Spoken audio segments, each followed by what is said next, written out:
Hello and welcome back to Green Hill Garage. In today's video we're going to be installing the valve train on this motor and also getting the oil pan in and the new seal, or not seal, but the bung in welded in for the turbo. So to start this off, we're right here. I've just moved the engine to top dead center on the number 1 piston. So we're going to go ahead and get ready to set our cam in. From what I can tell, the only thing I had to do off camera was I had forgotten to drop in our drive shaft for our oil pump, so I got that put in. That's all in, so we're ready to put the cam in. One of the things, we're going to be reusing lifters, and I got to disassemble these lifters here. These lifters all seem like they're perfectly usable. I know some people absolutely hate reusing old lifters on a new cam, but David Vizard does it, so I believe that with the right cleaning, we'll also need to prep these faces properly, and these will work just fine. So we'll see what we can do, get these all cleaned up, and then yeah, we'll get the cam dropped in. I also got to find rocker arms. All this motor came to me in a big box, so someone had already torn it apart, so I got to dig through, find all those pieces and get them all cleaned up. We're running our stock valve springs here. For boost, we're going to need thicker valve springs, but to break in this cam, I want to run these softer ones. I'd hate to break a spring or anything like that, or wipe out a cam lobe from a heavy spring. So we're running those stock springs. So I'll get to work on getting the cam slid in. It's a Melling stage 2. I thought it was a stage 1.5. I think I said 1.5 in one of my earlier videos. It's a stage 2. I believe it's a 484 exhaust, 484 intake lift, and then 510 on the exhaust. And I cannot remember what the duration is. But the part number is on here. Let me grab it for you. Yeah, so there's a part number on that cam. So yeah, this is the camshaft we're going to throw in. So I'll get it all set. We'll get it lubed up and we'll get it put in. Alright guys, so I got the cam started. We're lubing it up with a Moly grease. It's a Lucas product. I can't remember the specific name, but it's a Moly grease. So we're going to grease up these cam lobes nice and well. It seems like it's worked really well in the past for me, so I'm just going to keep using it until it fails me.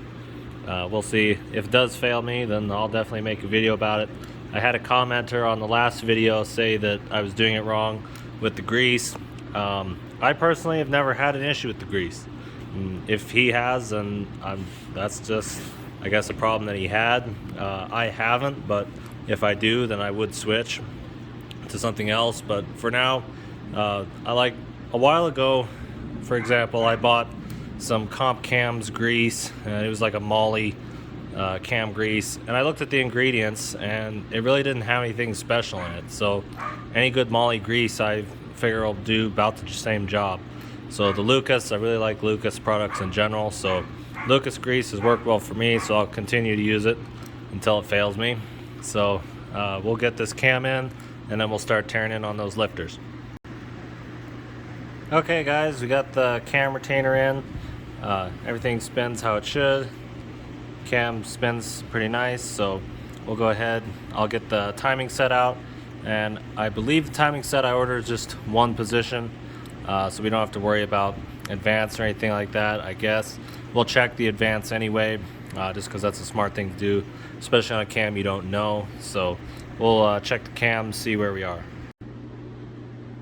So before we can degree the cam, we're going to need to go ahead and get our lifters all cleaned off. We're going to use the Uncle Tony Garage method, check our clearance, or check our degree our cam, because I don't have a degree wheel. His method seems to work really well. If you haven't seen it, check it out on his channel. He's got a full video on it. But we'll start by cleaning off these lifters. Now I've torn apart this first one here, and it all looks pretty good. It's definitely a little bit worn, but not badly. So we're gonna go ahead, clean this up with some gasoline. Inside of here there's a check ball, so you'll just want to be sure that check ball is still there and that it's loose. This one seems like it's still loose, so that's good. Also this clip, you want to be really delicate with these clips. They're not very strong, and you will break one if you push too hard. What you want to do is depress this thing down just a little bit before you pull this clip. That way there's no force on the clip, and then it'll pop out really easily. So the next thing other than that is the spring, and then just the lifter body itself. As you can see, it's pretty dirty in there. So we're going to go ahead and clean this out. This looks like it has a hole, but it actually doesn't. So we'll get to work on cleaning all this up and then get ready to prep the face of this for the camshaft. Alright guys, so I got 2 of these lifters cleaned up. So basically these 2 are actually just sitting on top of 2 that are already clean. These ones I haven't done anything with yet. But the reason they're there is I just have to have a space so that I can get on top of this. So if I understand this correctly, basically what we're doing is we're taking the number 1 piston, this being number 1 because it's a Ford motor. Oh, that was another thing that I found really interesting. Ford, the way they're numbering this is 1, 2, 3, 4, 5, 6, 7, 8, which as like a Duramax, diesel, and Chevy engine, they're basically the only motors I've worked on this far. It didn't really make sense to me, but then once I realized that's how the pistons are numbered, then it all made sense because that's how the rods were left. I did not peel the rods off the pistons, so when I assembled that, the numbers ended up being 1, 2, 3, 4, 5, 6, 7, 8. And that's how Ford has all the numbers laid out. I also believe on this intake, let's see, yeah, so there's 1, 2, 3, 4, and then 5, 6, 7, 8. So that's how Ford has it laid out. This intake manifold, I started to modify it, but I think I plan on cutting this out and then creating a larger plenum for this thing, to kind of bypass these long tubes. But I don't know. I may end up, I have another one that's perfectly stock, original, that I have not touched. We'll probably end up going with this one unless I can figure out some other way to modify this. But I don't know if it's worth it, so I may end up just going with this other one. Anyway, back to the cam. So the way the camshaft works, we're going top dead center on our exhaust stroke for cylinder number 1. So once the exhaust valve starts to close, well, it closes and the intake starts to open, that area in between is basically where we want to be, and we want to find out if we're at basically dead even or 0 degrees, then both of those lifters will be completely even at top dead center on this number 1 on exhaust stroke. So once we're at top dead center on that, if we have dead even here, and then that means we have 0 degrees. If the intake is up, and I believe it's 6 thousandths or something for every 2 degrees of cam duration, then if the intake is up, that means it's advanced. If the exhaust is up, that means it's retarded. I just checked this. I don't know if I can do this with one hand, but basically these lifters, when I stood them on end and put the straight edge on them, then they measured out completely flat. So this cam is straight up, so 0 degrees, and on the exhaust stroke we have our timing mark here. You don't really want to use timing marks necessarily. This is just showing you that this engine is at number 1 without sticking. It's like I can stick this in, but I can't show you without spinning the motor over to prove that it's exactly at top dead center. But I'm hitting top of the pistons, so we're at top dead center on our exhaust stroke, and then we have this mark on this camshaft gear to show that. And so there we are there, and then this thing is basically straight up. So that's another indication of where your cam would be if these gears are correct, which we never assume that the gears are correct. But that's just kind of a backup point to show that we are correct. We're at 0 degrees. I kind of wanted to see some advance out of this cam, but this is a non-adjustable timing set, so really all we can do is just observe. So we're at 0 degrees. I'll get ready. We're getting the oil pan all cleaned up. I had this this piece all cleaned up so I could have something to grab onto it with. So yeah, that was all that's for. So I'll get the bolts on here, get all this torqued down, and we'll get ready to finish cleaning up. I'll show you guys how I reassemble these lifters once I clean them, and then we'll get the rest of the valve train in. Alright guys, so the first part to getting the lifter prepped is to get the bottom conditioned, sanded out. So this is the only piece of sandpaper I had that was 100 grit. I highly recommend you get like one of those square pieces. Also, I have a nice flat surface here. I've tested it, and it is flat with a straight edge. A sheet of glass would be better, but I don't have any glass also that's just laying around handy. So we're gonna use this surface. It's pretty flat. I've measured it. So what we're gonna do is we're gonna take, and I've already started on this, but as you can see, there's still a bit of a divot in the middle. We're gonna take it and just kind of loop it around in a figure 8 pattern.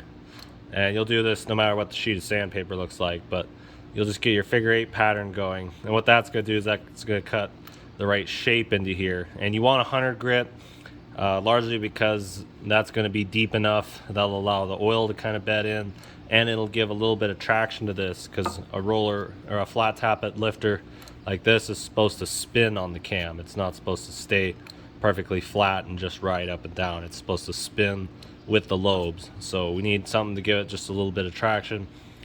David Vizard recommends a sheet of glass and 100 grit, so, and a figure 8 pattern. So this will have to work for now, but we'll go ahead. I'll just start sanding it out.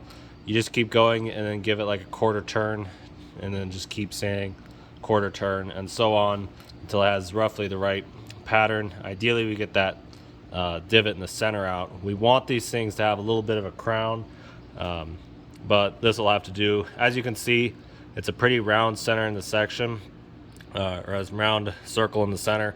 So that's good to know. This cam so far, or this lifter, wore pretty evenly. It looks like it was still spinning. If this thing, or if this mark here in the center was crooked or it had like a line through it, then we would know this thing had stopped spinning. But this one looks like it was still spinning, so it's probably still good. I'm gonna keep sanding this out, and then we'll get back to assembling the rest of the lifter. All right, guys, we got the lifter face resurfaced. It just started to scratch into the center, so I'm gonna call that good on that lifter. So we're gonna go ahead and start assembling it. We'll take our spring. Spring will just drop right in. You just want to make sure that's kind of in there, centered. And then this piece with the check ball is next. You'll just want to be sure your check ball is good and clean. This one is. So we'll go ahead and drop that in. And it can be a little sticky. Some of these have been just a little sticky right on the lip. You gotta spin them just right to get them to drop in. And then once they do, they just slide right in there. Then what you want to do is you want to take your flat blade screwdriver. Let me wipe this one off. And take that check ball, and be sure you're not standing over it or looking down it. I did that once and got oil sprayed back over me. So we got that in there. Also, you don't want to put a lot of oil in here, because then it makes it a pain in the butt to depress these things for this next part, which is putting in this guy right here. This is a part that comes directly in contact with the push rod. So this will fit right in like so, and then that whole unit will sit like that. So then what I'm going to end up doing is I've got a little piece smooth rounded off. I took a file and I rounded the edges so it was more like a push rod. I'm just going to push this down and put in our clip. We just need to push it down far enough to get our clip in, and I've just been inserting a clip in like that and then squeezing the other side down. This is that clip for reference. So we'll just go in this way and then down with this side right here. So it's gonna take 2 hands for that. I apologize, I can't film it. I don't have my assistant here today, so I'll just go ahead, I'll get this set in, we'll get this lubed up and get it dropped in the motor. Okay guys, so a really exciting part, our turbo came today. So that's really fun. It's S470. It's just an eBay S470. I didn't pop for the 600 on a Summit brand or any of those other bigger ones. This whole truck's on a budget. I'm not sure if anyone was able to tell that, but it is on a budget, a pretty strict budget. So we're gonna try to find out if we can make it work. And this one was, I believe, 300 bucks on eBay. It's an S475. Has a 75 millimeter compressor wheel, and I can't remember the exhaust wheel off the top of my head. But yeah, it seems like it's all here. From what I've heard, Borg Warner turbos are made offshore anyway, so I'm not sure where this one was made. I'm guessing it was probably offshore as well. And for this application, we're only pushing 8 pounds of boost, So I believe this turbo is more than capable of holding up to it. We'll probably go ahead and disassemble this turbo, check the bearings. Would hate to have any loose metal debris from manufacturing inside of those journals. So we'll want to check that anyway, but I believe this cheap turbo ought to be good enough for what we're going to do with it. So I'll just box that up until we get ready to install it on the truck. I also had some other parts come, like this exhaust flange that's meant to be welded directly to 2.5-inch pipe. So that's really handy that came. I don't have any sort of a plasma cutter or anything, so I believe this thing was like 35, 40 bucks on eBay. So that'll be really helpful. So other than that, we'll get ready to get back to getting that engine or the cam dropped in. Okay guys, so I got everything put in, push rods, rocker arms. I got these all cleaned up and put in. Everything looked good as far as rocker arms go. So I spun the motor over by hand and watched all these cam lobes, or sorry, not lobes, all these lifters on the cam lobes, and made sure they all spin. They all spin correctly, so that's good to see that they're all spinning and free. That means they'll have a really good chance of success. So we're gonna go ahead, get the intake manifold on. I'm waiting on, I realized I was out of JB Weld. We're gonna be JB welding the oil bung on here. Still got a little more prep, as you can see. Then we'll run a little paint there, be sure all the grease is off. We'll be JB welding that. The oil drain line is not under pressure, and I don't want to burn through the oil bung that was provides a 10 AN fitting, and there's not a lot of shoulder to it.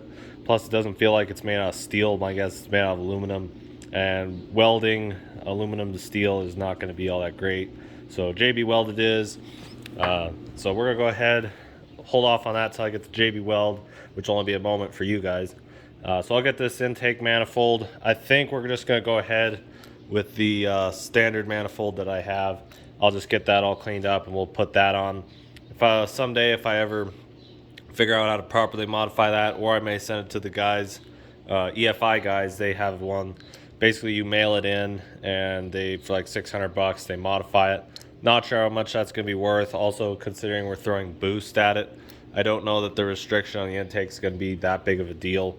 We're not pushing crazy power here, so I don't think it's gonna be an issue. So I'll get that intake manifold, guys, and we'll get that all ready to seal on. All right, guys, I went ahead and threw on valve covers. I went ahead and touched these up with Ford Blue. They look really nice. I really like how they turned out. I just set them on here to kind of see how they look. They're not bolted down yet. The intake manifold is on, but it's not bolted down either. I just want to test and be sure it all fit with these gaskets.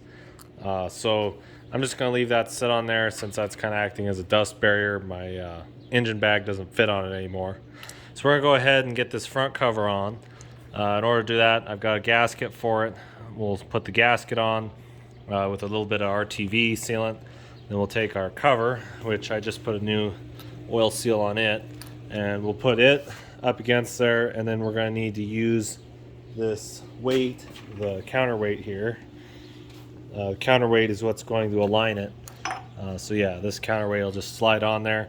We'll line on the key and then use this to align as far as where the bolts are going to be torqued down at.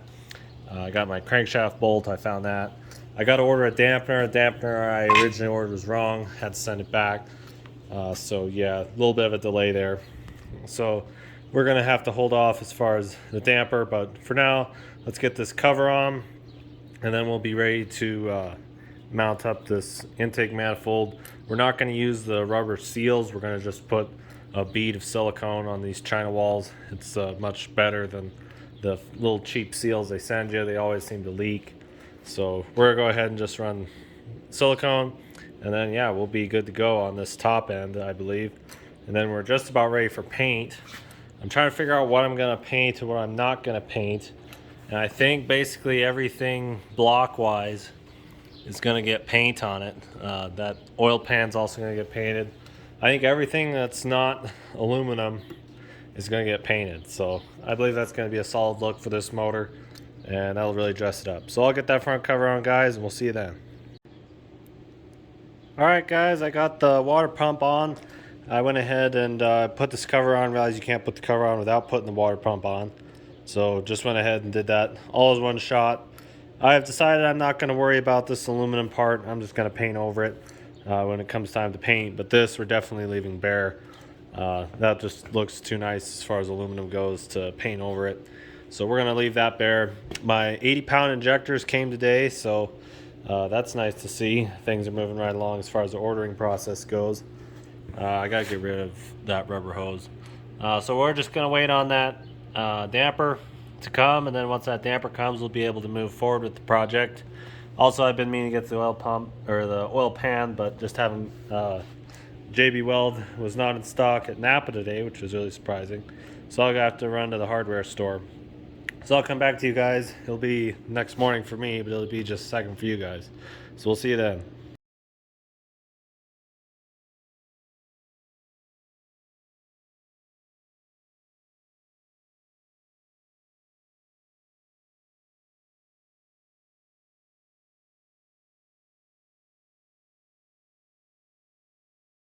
Okay, guys, we got the engine all painted. My phone was starting to run out of space, so I didn't film any of it. But we got it painted, and now we've got our drill hitched up to the distributor. Distributor has no gear in it, so it's just driving the oil pump. So I'll go ahead and start spinning this over and show you guys. We got oil pressure.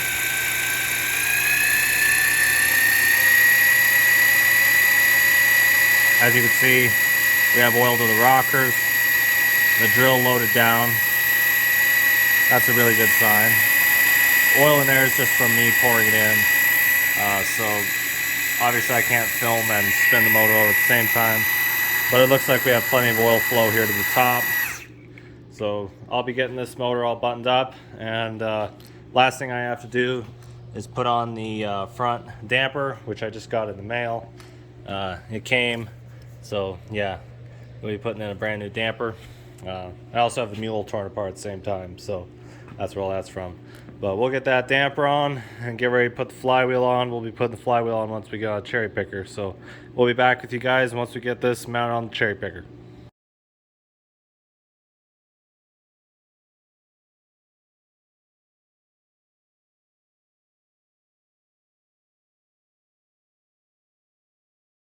Alright guys, we're getting ready to drop the motor in. Since the last clip, I did a lot of work off camera.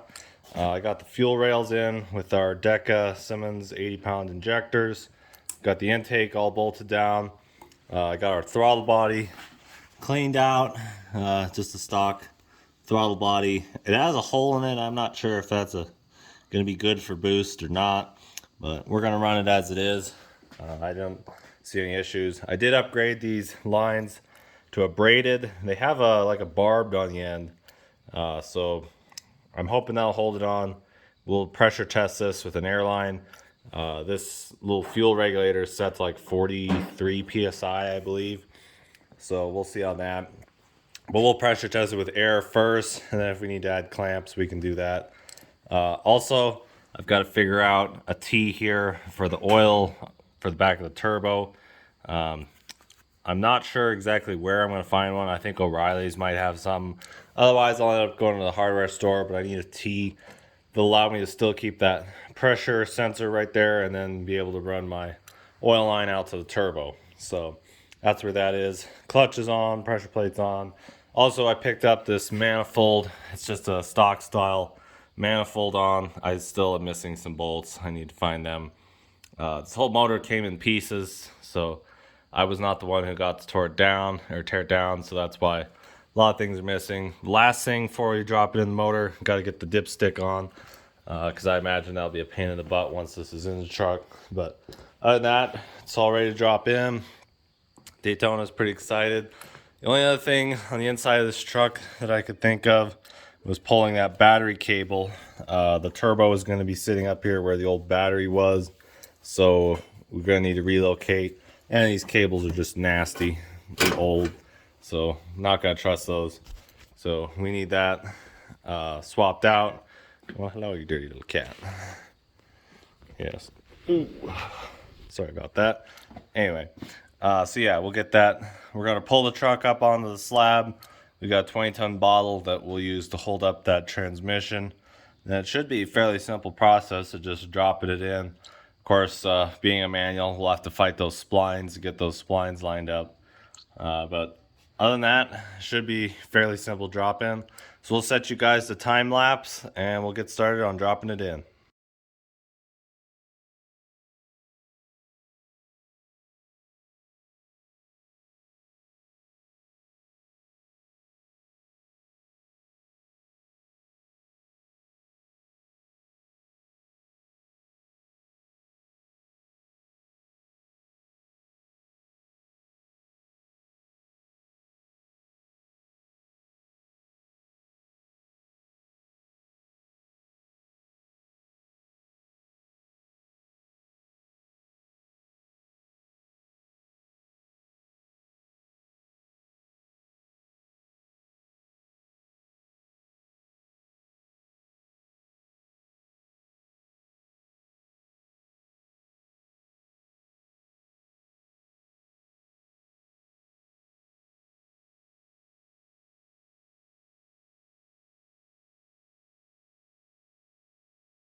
Alright guys, we got the engine in.